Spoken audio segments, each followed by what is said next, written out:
Okay, good afternoon. I'm going to give you the injury report, what I know right now, and what we've got for practice today. So these three players will not practice: Ed Oliver, Matt Milano, Spencer Brown. Spencer's dealing with a calf.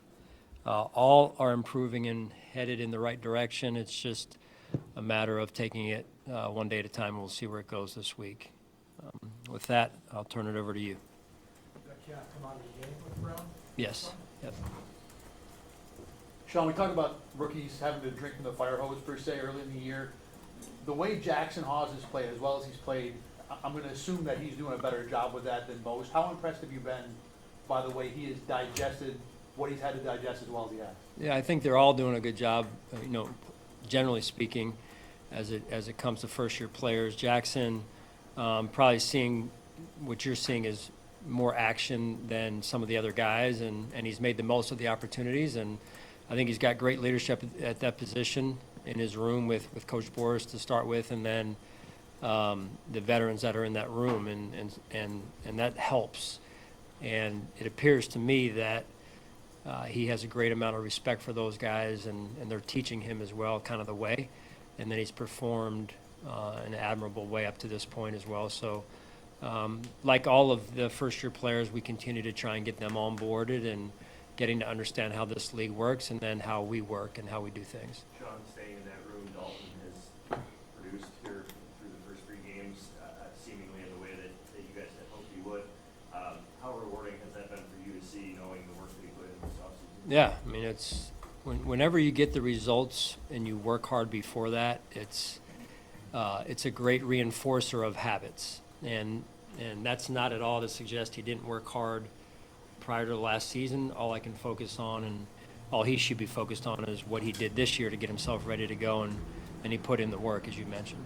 Hey, Sean, I know you've been talking about the third down struggles on defense, but is it more frustrating because you've been pretty good on first and second down? I mean, you got teams in the third and difficult, and that it hasn't always gone your way. Has that been kind of frustrating too? Well, I believe one of the best signs, it's a good sign that we're playing some good football on first and second down. We're talking about gap integrity. We're beginning to understand the importance of gap integrity on early downs. We're beginning to understand the importance of rush and coverage working together.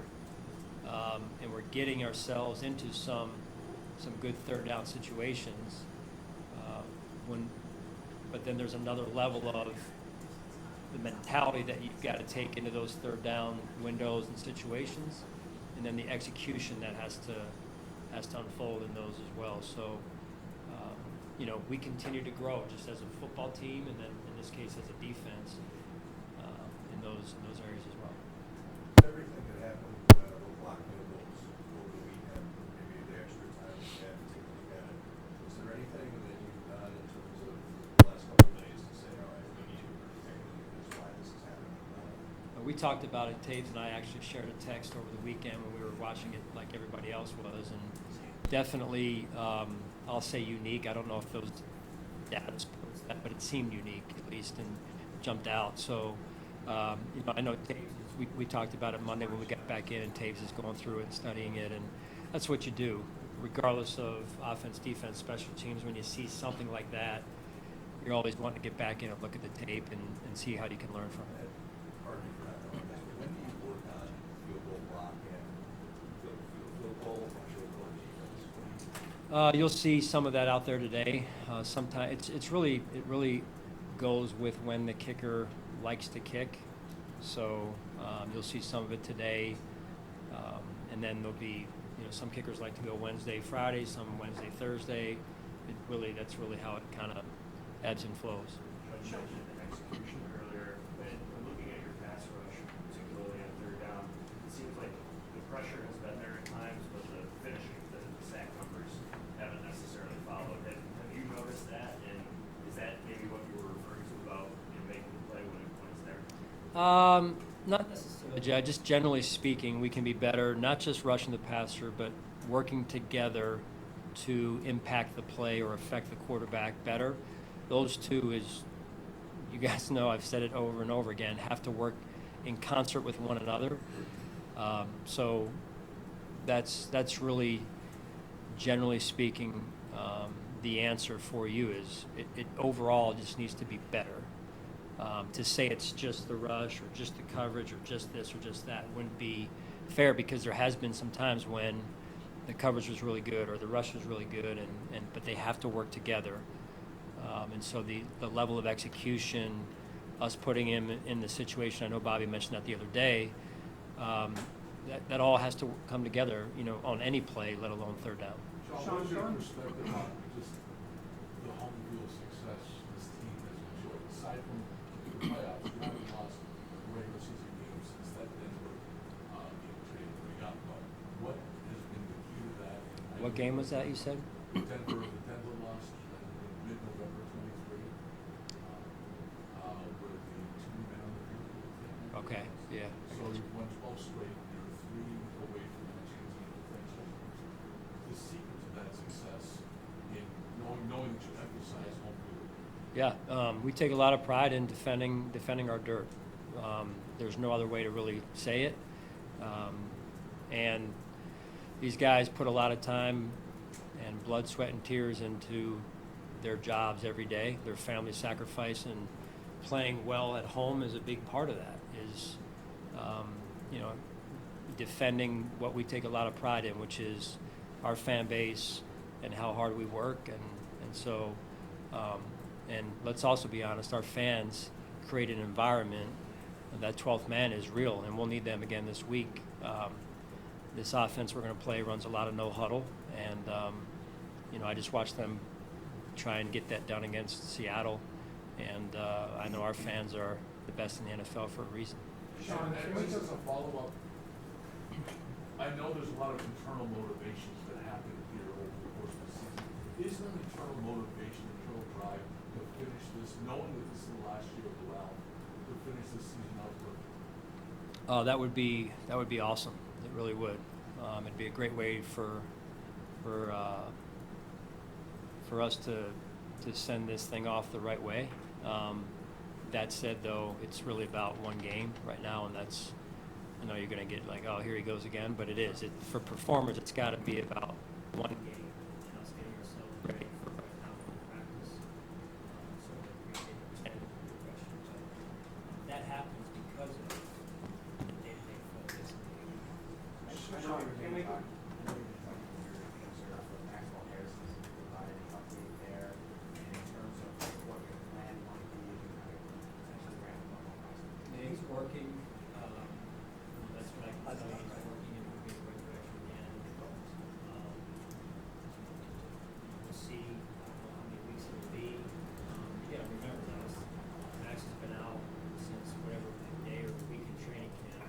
So all the physical part, yes, but also all the mental part, the playbook, and those things. So right now, it's lowering expectations and managing them, and just take it one day at a time and see when if I can come back. So Sean, you've been, it's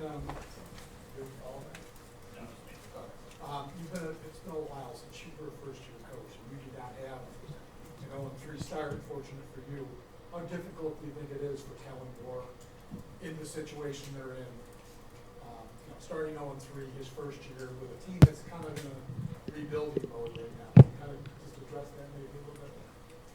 I was just at the dentist yesterday. That kind of felt like I was back in the dentist. I don't know how to take that, Sean.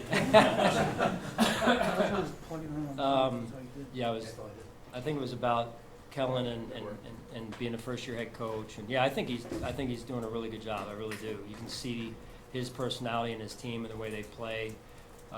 First 2 games in particular, this last game got away from him overall. The first 2 games, it's a one-possession game. They've got the ball and a chance to win the game. So I think he's off to a great start. Seems to be well prepared for the job. Where do you see his personality? Well, just you look at his career as a player, one, and then what he's been able to do as a coach. Been very successful in both aspects of his post-college life, and you're seeing them the way that they play on all 3 phases. You're seeing them fight until the end and come back from more than 1 score down, which is hard to do in this league, and so yeah, tip my cap to what he's been able to do in such a short amount of time. Though. Sean, can you prepare any different for Sunday 1 o'clock games? And it used to be so common. Yeah. Sunday 1 o'clock games when you got here. The other games were outliers. Right. Now, the Sunday 1 o'clock games are partly the outlier. Do you have to prepare your team any differently for that because it just doesn't happen very often? Well, we have to be intentional about it because it's a normal part of our life now, and so we've had a 1 o'clock game, but it's been away. Having a 1 o'clock game at home is a slightly different routine, or it takes a slightly different routine. So I'll mention that to the players when the time is right, so that they're aware and intentional of, all right, what does my routine look like for a 1 o'clock home game in this case, compared to the 1 o'clock away game we had a couple weeks ago. Sean, if we go back to third downs, maybe this is a bigger picture thing, but with the increase in the amount of teams that go for it on fourth down, and really almost anywhere, has that changed the mindset of how you play defense on third down? In terms of it used to be get to fourth and pretty much the ball's getting carried. Yeah. Does it change the mindset? A little bit, yeah, a little bit. That's how the NFL has evolved over the years, how managing games has evolved and strategy and whatnot. So it definitely factors into things more than it used to, for sure. Sean, you were talking about Harrison, so what you said there, Well, I don't want to, cast doubt on the situation, but you just still never know until a player's back it's somewhat of a unique injury a little bit. So the information I'm getting is we're still taking it one day at a time, and you just don't know when a player's missed this amount of time, you don't know. You want to manage the expectations and say, hey, is he going to come back, and is he going to come back and be able to play and help us? Because there's a lot of ground still to cover physically and mentally at this point. But yes, the hope is, yes, he's able to do that. There's no new report medically at all. Is there an update on Tyler Bass, knowing that he can be promoted off IR? Yeah, again, moving in the right direction, but don't know at this point. Is it going to be next week? Will it be 2 weeks, 3 weeks? We'll see. Sean, we talked a lot about Cole Bishop, time on task when he was out. He's the only DB that's now played 100% of the snaps through 3 games. How much has that helped him, both the communication aspect and seeing the reps, and where do you see him after 3 weeks? Cole, you mentioned? Cole, Bishop? yes. Yeah, I think like I mentioned before, the reps have been invaluable for him. And his style of play, the detail that he's now bringing to his play, Joe Dana and him have done a really good job, him being Cole, because he's had to take ownership in that. And then adding Jordan Poyer to that, those conversations, hey, here's how, the playbook says this, but it's really, hey, here's how I think you can look at this.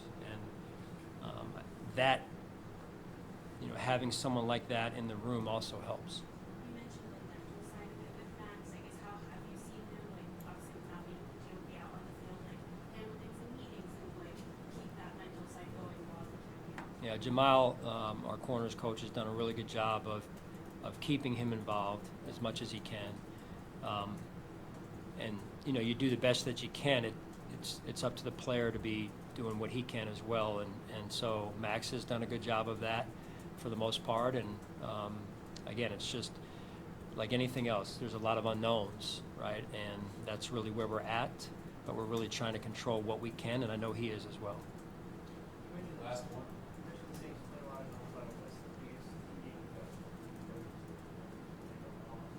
Yeah, I just think, making sure our players are aware of it and ready for it. They've used it pretty much in all 3 games, and it's a big part of their offense. So us, because of that, it has to be a piece of our defense this week, and the things that come from it are multiple. So I know our guys are doing a good job with that as they prepare. Good. All right, thank you. Thank you.